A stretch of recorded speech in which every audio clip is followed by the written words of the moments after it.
UI UX Python నేర్చుకోండి, లక్షలు సంపాదించండి. Join Quality thought.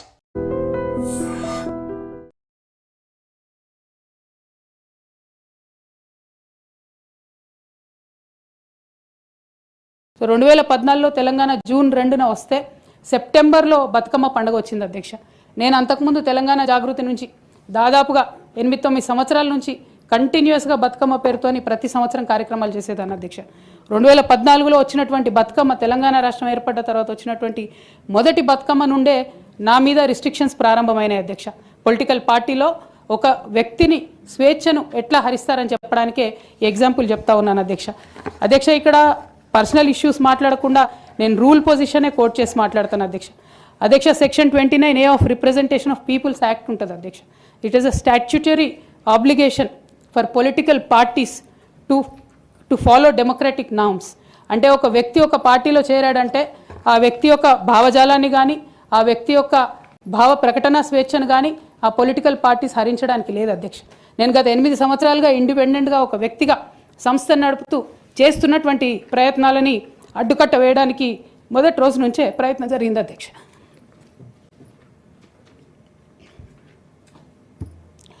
కానీ ఎక్కడ కూడా నేను తెలంగాణ బిడ్డలని, తెలంగాణ ప్రజల్ని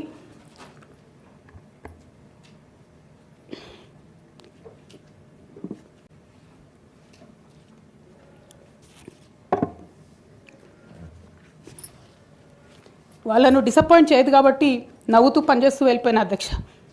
ఇప్పుడు నా దగ్గరికి ఎప్పుడు పెద్దవాళ్ళు, పైరవికారులు, కాంట్రాక్టర్లు ఎవరు రాలేదు అధ్యక్ష. నేను ఎప్పుడు కూడా పేద ప్రజల మధ్యలోనే ఉండి పనిచేస్తున్నాను అధ్యక్ష.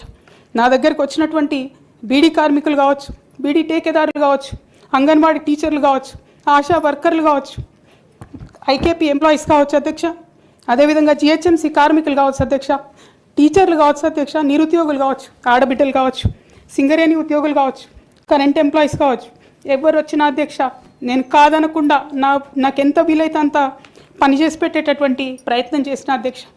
అయినా సరే అధ్యక్ష, పార్టీ మౌత్ పీసులుగా ఉండేటటువంటి పార్టీ పేపర్లు, పార్టీ ఛానళ్ళు ఏ ఒక్కరు కూడా ఎన్నడూ కూడా మద్దతు ఇవ్వలేదు అధ్యక్ష.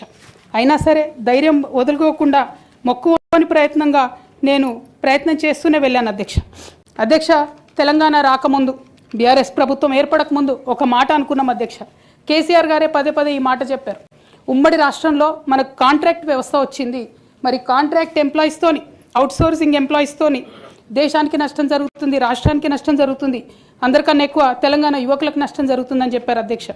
ఆనాడు వారు సరదాగా ఒక మాట అనేవాళ్ళు, అందరికీ కాంట్రాక్ట్ పోస్ట్ ఉంది, మరి ముఖ్యమంత్రికి కూడా కాంట్రాక్ట్ పోస్ట్ ఉంటుందా అని చెప్పి ప్రశ్నించేవారు అధ్యక్ష.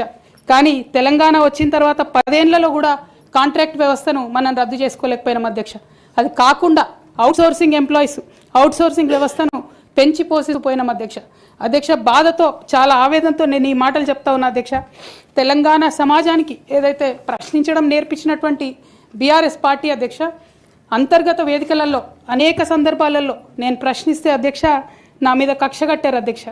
కేసీఆర్ గారు చుట్టూన్నటువంటి కొందరు వ్యక్తులు, తప్పక చెప్తున్నాను అధ్యక్ష ఈ మాట, ఎందుకంటే భారతదేశ రాజ్యాంగం ప్రకారం రాజకీయ పార్టీలు ఏవైనా కూడా ప్రజలకు ఒక దిక్సూచిగా నిలవాలి అధ్యక్ష, ప్రజలకు ఒక దారిదీపంగా నిలవాలి.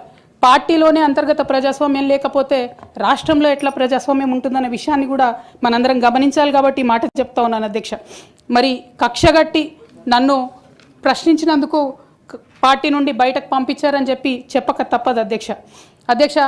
మొదటి సంవత్సరం నుంచే రాష్ట్ర స్థాయి నిర్ణయాలలో ఎక్కడ కూడా నా పాత్ర లేకుండా కట్టుబడి చేసినారు అధ్యక్ష. ఇవాళ ఆనాడు బాధపడ్డా ఇవాళ నేను సంతోషపడతా ఉన్నా అధ్యక్ష.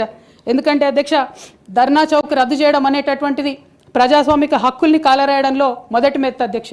ఆనాడు ఇంటర్నల్గా ఎంత ప్రొటెస్ట్ చేసినా కూడా రాష్ట్రం వచ్చింది, ఇప్పుడు ధర్నాలు ఎందుకు, దరఖాస్తులు లేవు, ధర్నాలు లేవు, అన్ని పనులు చేసి పెడతామని చెప్పుకుంటూ వెళ్ళడం జరిగింది అధ్యక్ష. అట్లానే రైతులకు జరిగినటువంటి అక్రమ అరెస్టులు అధ్యక్ష, ఇవాళ ఒక్కొక్క దగ్గర నుంచి రైతులు మాట్లాడుతూ ఉంటే బాధ తట్టుకోలేకపోతున్నాం అధ్యక్ష. అదేవిధంగా పార్టీలో జరుగుతున్నటువంటి అవినీతి అధ్యక్ష, ప్రభుత్వంలో జరుగుతున్నటువంటి అవినీతిని ఎప్పటికప్పుడు నేను వారి దృష్టికి తీసుకెళ్లడం జరిగింది అధ్యక్ష. అమరజ్యోతి నుంచి మొదలు పెట్టుకుంటే అధ్యక్ష, అంబేద్కర్ విగ్రహం దగ్గర నుంచి మొదలు పెట్టుకుంటే అధ్యక్ష, సెక్రటేరియట్ నుంచి మొదలు పెట్టుకుంటే అధ్యక్ష, కలెక్టరేట్లలో కూడా తీరని అవినీతి జరిగిన మాట ముమ్మాటికి వాస్తవం అధ్యక్ష. దీనికి పెద్ద ఉదాహరణలు సిద్దిపేట, సిరిసిల్లలో కట్టినటువంటి కలెక్టరేట్లు 2 వచ్చినటువంటి మొదటి వర్షానికే 2 కూడా మునిగిపోయినాయి అధ్యక్ష. ఆ విజువల్స్ అందరం కూడా మనం చూడడం జరిగింది. ఇక సిద్దిపేటలో సిరిసిల్లలో కట్టిన కలెక్టరేట్లకే దిక్కు లేకపోతే మొత్తం రాష్ట్రంలో కట్టినటువంటి అన్ని బిల్డింగ్లు ఎట్లుంటాయన్న విషయాన్ని కూడా ఒకసారి తెలంగాణ ప్రజలు ఆలోచించుకోవాలి అధ్యక్ష. ఒక పక్క నిజం మాట్లాడే వాళ్ళను, సూటిగా మాట్లాడే వాళ్ళను, ఉన్నది ఉన్నట్టు చెప్పే వాళ్ళను రిస్ట్రిక్ట్ చేయడమే కాకుండా అధ్యక్ష ఉద్యమకారుల విషయంలో తీరని నిర్లక్ష్యం గురైంది అధ్యక్ష. అనేక సందర్భాల్లో నేను పార్టీ నాయకులని, పెద్ద నాయకులను కూడా అనేక సందర్భాల్లో అడిగిన అధ్యక్ష. వేరే విధంగా సహకరించకపోతే, వేరే విధంగా వాళ్ళకి హెల్ప్ చేయలేకపోతే కనీసం సీఎం రిలీఫ్ ఫండ్ కింద మనిషికి 10 లక్షలు ఇద్దాం, ఎక్కడోళ్ళు అక్కడ సెటిల్ అయిపోతారు అధ్యక్ష అని కూడా అడిగినాం అధ్యక్ష. అది కూడా చేయలేదు. 43 లక్షల మందికి పెన్షన్లు ఇస్తున్నామని గర్వంగా మనం చెప్పుకుంటున్నాం. ఉద్యమకారులు కాన్స్టిట్యున్సీకి 1000 మంది కూడా ఉండరు. ఆ 1000 మందిని పట్టుకుంటే ఇంకో 1,00,000 మందికి ఎక్కువైతుంది. వాళ్ళకు పెన్షన్ ఇస్తే లాగుంటుంది, గౌరవంగా ఉంటుందని అనేక సందర్భాల్లో చెప్పినాం అధ్యక్ష. అది కూడా 69లో పనిచేసినటువంటి ఉద్యమకారులు వాళ్ళ స్ఫూర్తిని తీసుకొనే మనం ముందుకెళ్ళినామని చెప్పి మనం చెప్పుకున్నాం అధ్యక్ష. కానీ వారిని కూడా ఎన్నడూ కూడా గుర్తించలేకపోయినాం అధ్యక్ష. అదేవిధంగా విద్య విషయంలో అధ్యక్ష మన మెయిన్ ట్యాగ్ లైన్ నీళ్లు, నిధులు, నియామకాలు అనేటటువంటి మన మెయిన్ ట్యాగ్ లైన్ ఏదైతే ఉంటుందో అధ్యక్ష, అన్నిటినీ కూడా గండుగొట్టుకుంటూ పోయినాం అధ్యక్ష. విద్య విషయంలో, నియామకాల విషయంలో, అన్ని విషయాల్లో అదే జరిగింది అధ్యక్ష. అదేవిధంగా కొందరు ప్రజాప్రతినిధులు చేస్తున్నటువంటి దురాగతాలని కూడా ఎప్పటికప్పుడు నేను అధిష్టానానికి చేరవేసిన అధ్యక్ష. దాని మీద ఎటువంటి చర్యలు లేవు అధ్యక్ష. దానికి ప్రత్యక్ష నిదర్శనం ఇసుక దందాల్లో చేసినటువంటి అక్రమాలతోని నేరేళ్ల లాంటి దురాగతాలు జరిగినాయి అధ్యక్ష. దళిత బిడ్డల మధ్యలో అనవసరంగా బలైపోయినారు అధ్యక్ష. కానీ దాని మీద కూడా ఎటువంటి చర్యలు తీసుకోకపోవడం, అది అప్పుడు బీఆర్ఎస్ ప్రభుత్వం తీసుకోకపోవడం, ఇప్పుడు కాంగ్రెస్ ప్రభుత్వం చర్యలు తీసుకోకపోవడం కూడా చాలా దారుణం అధ్యక్ష. బోధన్ షుగర్ ఫ్యాక్టరీ అధ్యక్ష, నా ప్రాంతం అధ్యక్ష, నా బోధన్ మా అత్తగారిల్లు. ఒక 10 ఏళ్లలో కనీసం ఒక 100 సార్లు అడుగుంటాం అధ్యక్ష బోధన్ షుగర్ ఫ్యాక్టరీని తెప్పియాలని చెప్పి. బోధన్ షుగర్ ఫ్యాక్టరీ విషయంలో చేసినటువంటి నిర్లక్ష్యానికి మాత్రం నేను పర్సనల్గా చాలా అవమానంగా ఫీల్ అయిన అధ్యక్ష. అయినప్పటికీ ఇప్పటికి కూడా బోధన్ షుగర్ ఫ్యాక్టరీ తెరచకపోవడం, తెలంగాణ వచ్చి కూడా మా బోధన్ బిడ్డలకు న్యాయం జరగలేదన్న విషయం అర్థమవుతా ఉంది అధ్యక్ష. అదేవిధంగా అధ్యక్ష కేసీఆర్ గారి దగ్గర మాట్లాడే ధైర్యం నాకు ఒక్కదానికే ఉంది కాబట్టి అధ్యక్ష ఈ అన్ని అంశాలు నేను ఎప్పటికప్పుడు అడుగుతూ వెళ్ళిన అధ్యక్ష. సరే పర్సనల్గా వారు నాకు తండ్రి, పార్టీ అధ్యక్షులు, ఒక 2 విషయాలు చేసినా ఒక 2 విషయాలు చేయకపోయినా నడుస్తుంటుంది పార్టీ అన్నప్పుడు, ఇంత పెద్ద వ్యవస్థ ఉంటే అనుకోవచ్చు అధ్యక్ష. కానీ కింద ఉండేటటువంటి అనేక వ్యక్తులు కంటిన్యూస్గా దురాకతలు చేస్తుంటే కూడా మరి చూసుకోకపోతే కరెక్ట్ కాదు అధ్యక్ష. అదేవిధంగా టీఆర్ఎస్ నుండి బీఆర్ఎస్గా మారుస్తామనేటటువంటి ఒక కీలకమైన నిర్ణయం తీసుకోవడం జరిగింది అధ్యక్ష. ఆనాడు కూడా ఆ మీటింగ్ నేను అటెండ్ అవ్వలేదు అధ్యక్ష. నేను ఒప్పుకోలేదు, ఈ పేరు మార్పుకు ఒప్పుకోలేదు, నేషనల్ పాలిటిక్స్లోకి వెళ్ళడం కూడా నేను ఒప్పుకోలేదు అధ్యక్ష. అంటే ఒక మాట అధ్యక్ష, ఇట్లాంటి హౌస్లో చెప్పొచ్చో లేదో కానీ తెలంగాణలో ఏం పీక్ కట్టలు కట్టినామని నేషనల్కి పోయి చేస్తాం అధ్యక్ష. మనం ఎన్ని పనులు మిగిలినాయి అధ్యక్ష తెలంగాణలో చేయాల్సినవి? 2 పెద్ద రివర్స్లో, ఒక పక్క గోదావరి, ఇంకో పక్క కృష్ణ, 1,89,000 కోట్లు ఖర్చు పెట్టినాం అధ్యక్ష. కొత్తగా ఇచ్చిన ఆయకట్టు ఎంత అంటే 14 లక్షల ఎకరాలు అధ్యక్ష. 1,89,000 కోట్లు అంటే ఎంత అధ్యక్ష? 1,00,000 కోట్లు ఖర్చు పెడితే 20 లక్షల మంది పేద ప్రజలకు ఇంటికి 5 లక్షలు వేసుకున్నా 20 లక్షల మందికి పేద ప్రజలకు ఇల్లు ఇవ్వచ్చు అధ్యక్ష మనం. కానీ 1,89,000 ఖర్చు పెడితే అధ్యక్ష జరిగింది ఎవరికి, ఒరిగింది ఎవరికి అంటే ఒక వ్యక్తి 1989లో కంపెనీ పెట్టుకున్న ఆయన మన తెలంగాణ వచ్చిన తర్వాత ఫోర్బ్స్ జాబితా ఉంటుంది అధ్యక్ష. దాంట్లో 45వ స్థానం ఒక కాంట్రాక్టర్ దక్కించుకున్నాడు అధ్యక్ష. అంతకుమించి జరిగింది ఎవరికి ఏం లేదు అధ్యక్ష. ఇండ్లు లేని పేద ప్రజలకు ఇండ్లు రాలే అధ్యక్ష. కానీ ఆ కంపెనీకి మాత్రం 1,02,666 కోట్ల విలువైన ప్రాజెక్టులు ఒకటే కంపెనీకి పోయింది అధ్యక్ష. ఇది ప్రైవేట్ విషయం అని అనిపించవచ్చు అధ్యక్ష. కానీ తెలంగాణ రాష్ట్రం తెచ్చుకున్నదే ట్రాన్స్పరెన్సీ కోసం, తెలంగాణ రాష్ట్రం తెచ్చుకున్నదే అకౌంటబిలిటీ కోసం, తెలంగాణ రాష్ట్రం తెచ్చుకున్నదే ఇండిపెండెన్స్ కోసం. ఇవేవి లేనటువంటి తెలంగాణ రాష్ట్రాన్ని మనం ఊహించని కూడా ఊహించలేము అధ్యక్ష. చూసుకుంటూ ఊరుకోవడం కూడా సరికాదు అధ్యక్ష. అదేవిధంగా అధ్యక్ష ఇంకో పక్క తెలంగాణను పదే మోసం చేస్తున్నటువంటి భారతీయ జనతా పార్టీ అధ్యక్ష ఒక్క ప్రాజెక్ట్ కూడా నేషనల్ ప్రాజెక్ట్ హోదా ఇయ్యలేదు అధ్యక్ష. ఒక్కటంటే ఒక్కటి కూడా విభజన హామీలు అమలు చేయలేదు అధ్యక్ష. ఐఐటిఆర్ లాంటి సంస్థ మన దగ్గర వస్తే ఎంతోమంది యువకులకు ఉద్యోగాలు వచ్చాయి అధ్యక్ష. అవి పర్సనల్గా ఇవ్వకుండా ఆపారు అధ్యక్ష. అనేక కంపెనీలకు అయితే మీరు మహారాష్ట్ర బోండి, గుజరాత్ బోండి అని చెప్పి భారతీయ జనతా పార్టీ పెద్ద నాయకులు చెప్పి ఇక్కడ యువకులకు అన్యాయం చేశారు అధ్యక్ష. భారతీయ జనతా పార్టీ మీద ఎడతెగని పోరాటం నేను చేశాను అధ్యక్ష. అది పార్లమెంట్లో మాట్లాడడం కావచ్చు, బయట మాట్లాడడం కావచ్చు, అనేక అంశాల మీద కొట్లాడడం కావచ్చు అధ్యక్ష. ఇంత చేస్తే కేసీఆర్ గారి మీద కక్షతో అధ్యక్ష ఆఖరికి నన్ను జైల్లో కూడా పెట్టడం జరిగింది అధ్యక్ష. అయినప్పటికీ ఏనాడు మా పార్టీ నాకు అండగా నిలబడలేదు అధ్యక్ష.